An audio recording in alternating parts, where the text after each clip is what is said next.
What's up, fam? Elijah Shide here, and welcome back to another episode of EXTOL WE. And this week, Alston, my friend, and my kids are my extras, and I am the ordinary. And the video that went live this last week was Fellowship in Suffering.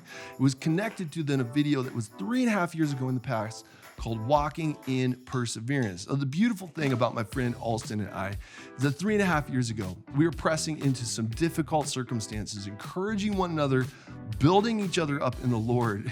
And that as a result of establishing that video that was flowing out of that place of overflow in love and confidence and appreciation of my friend, it got planted as a demonstration of the Spirit's power to bring encouragement to my friend now here 3.5 years in the future. As my video was going live on Sunday, I received a call from a friend that said that they wanted to meet and they had some difficult things that they wanted to talk through with me. Now, as I received that call, I knew the video that had just gone live. And so I began to listen to that video as a prophetic declaration to my friend in our upcoming conversation. As we talked about days, they said, do you have time either on Monday or Tuesday? I said, yeah, absolutely. I can meet on Monday. I have a meeting that's earlier morning, kind of mid-morning, but I have time early morning and then can move into that meeting. I said, well, I don't want to rush that at all. Let's move that to Tuesday. When they said, let's move it to Tuesday, I was absolutely elated. Absolutely. Let's do it. Let's move it to Tuesday because family, as I made my video 3.5 years ago in the past, I was so incredibly busy during that season that I was off of my mark, my commitment with God to make my videos on Friday, edit those over the weekend, and then go live on Monday. I was making my video that week on Tuesday. In that context, I was like, oh, I'm such a bad dog. God, there's grace. I know I'm busy. I'm not going to quit. I'm going to persevere. I'm not getting off of what you've called me to do. But man, I feel like I'm late in the week and I'm slipping. That's how I was feeling in the past. But God knew that my friend was going to need prophetic encouragement 3.5 years in the future on a Tuesday. As Paul says that he went into the Corinthians, he said that he came to them in fear and great trembling, resolving to know nothing except for the cross of Christ and him crucified, so that the declaration of the gospel would be through a demonstration of the Spirit's power, so that his hearers' faith could rest upon the power of God and not the wise and persuasive words of men. As I moved into this meeting with my friend, I wanted to encourage them so much, but I was like, what do I say? What are they going to say to me? What's the issue that I'm going to be speaking to? I don't know. And I want all of the yammering with silence and just letting go of wise and persuasive words and eloquence and just pressing into that moment saying, Jesus, I resolve to know nothing but you and the cross crucified. And the principle that I pull from that passage is that God's power is the resting place of our faith. So when my friend moved into that time and said, I'm doing this thing called Extraordinary Life with Elijah. This is the video that went live from 3.5 years ago in the past before I ever even knew you. God has a message for you. And then hit play. Man, it was so beautiful to see the declarations from that video and how they ministered perfectly to my friend's heart, to build them up in confidence before the Lord, to know I see you, I know you, and before you even knew that you had something that you wanted to talk through in community and receive help and bearing burdens in, I saw you from 3.5 years ago in the past, and I planted this prophetic message for you so that you could have a resting place for your faith. Family, that's so incredibly mind-bogglingly beautiful. Like, I love that God does that and that I get to be a part of what he's doing creatively in the earth. Now, that's where my little kiddos come into play. Every year, we go up into the mountains together and we cut a Christmas tree. And I love capturing those moments and creating little videos to remember how tiny they are, how quick they grow up, and to just share my joy as a father with the rest of the world. That I have the best kids in the world and I want you to take joy in them like I take joy in them. Now, this last year though, Charlotte asked that I not make a video.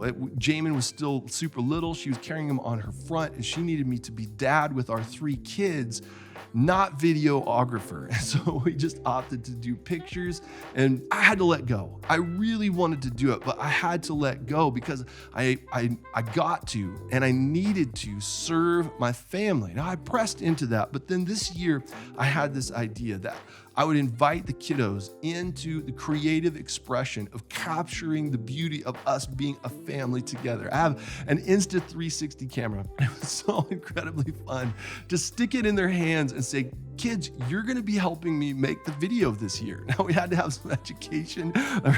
They stuck it right in their eye.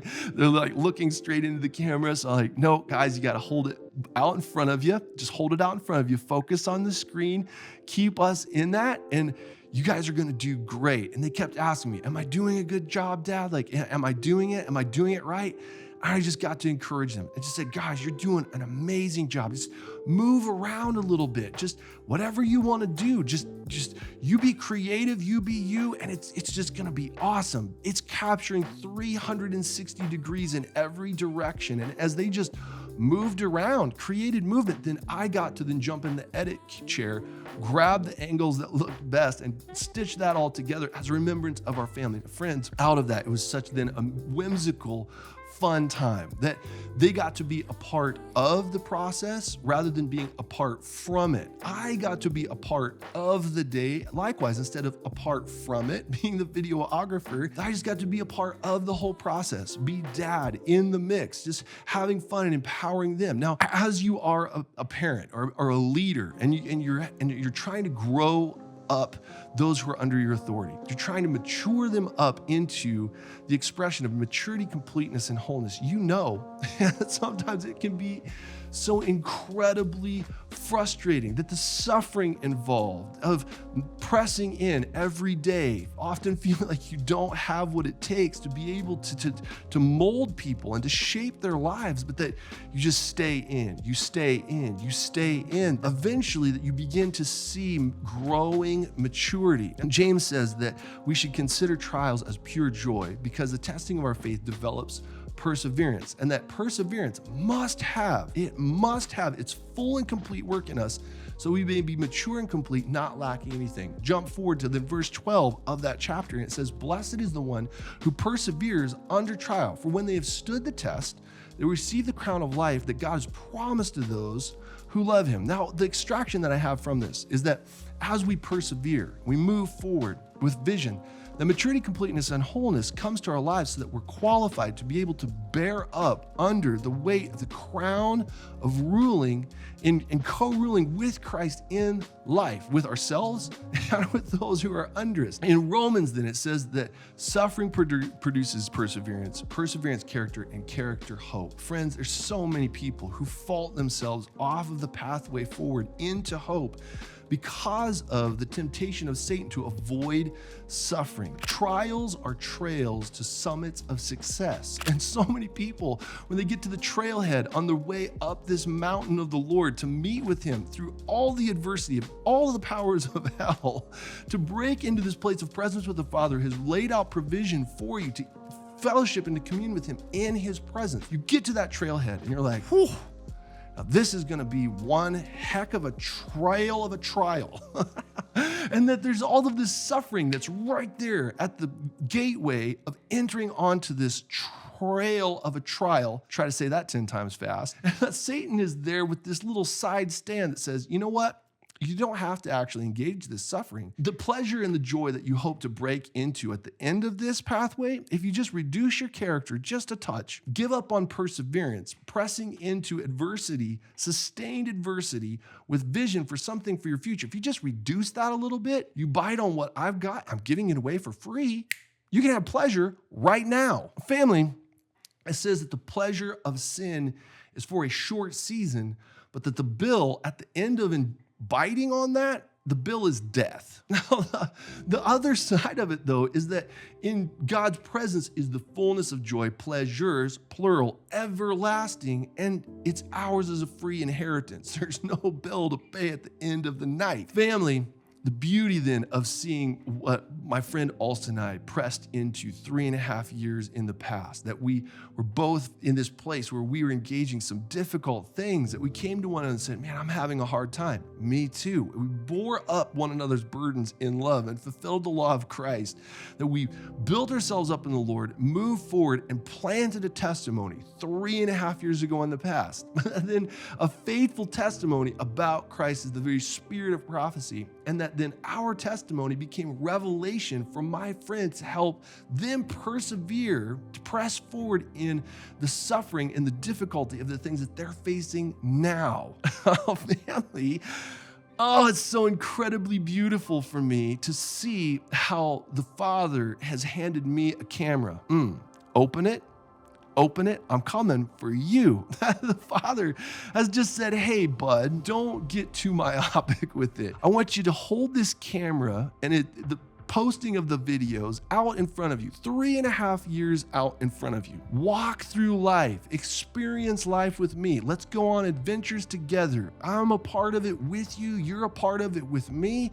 And we're together. Everything that we're capturing together is putting on display the beauty of us being family together. Isn't that so incredibly beautiful, buddy? You get to share our family videos with the world, so that they can see how much you enjoy me and how you serve to please my heart. And that as you do that, it's going to release grace to others so that they can know me more. Not through wise and persuasive words. It's actually going to be a little foolish at times. And you're going to wonder, is this thing really going to do the thing that my Father has promised me that it's going to do? But that his power, it keeps showing up over and over and over in my life and others' lives to impart grace to me, to keep going, to keep persevering, and to keep encouraging other people and giving them a resting place for their faith, gives me the strength to take one more step. Friends, steps are of faith, leaps are in logic. Don't let the impossibility of the things that God has set out in front of you for your future to cause you to trip because you can't understand how you're supposed to get there. Leaps are in logic. Steps are of faith. And as you receive into your hand the things that your Father has given to you to say, I want to include you in my process. And can you do that with me? Can you just do the work of believing me for what I have said is true over your life and just be with me, Elijah? Enjoy me. My pleasure is everlasting. Can you do that? That one step at a time, in perseverance, you will move forward on the trail of trials that will lead to the summit of your success and an increased harvest of hope. So if you subscribe to what I am doing, making videos with my dad, then hit the button, hit it, and then hit the bell as well so you get notified with the new content. I am a content creator. And if you love this video, you didn't just like it, then hit that thumbs down button. I pray blessings on all of our lives together. I love you guys lots, and I will see you in the next video.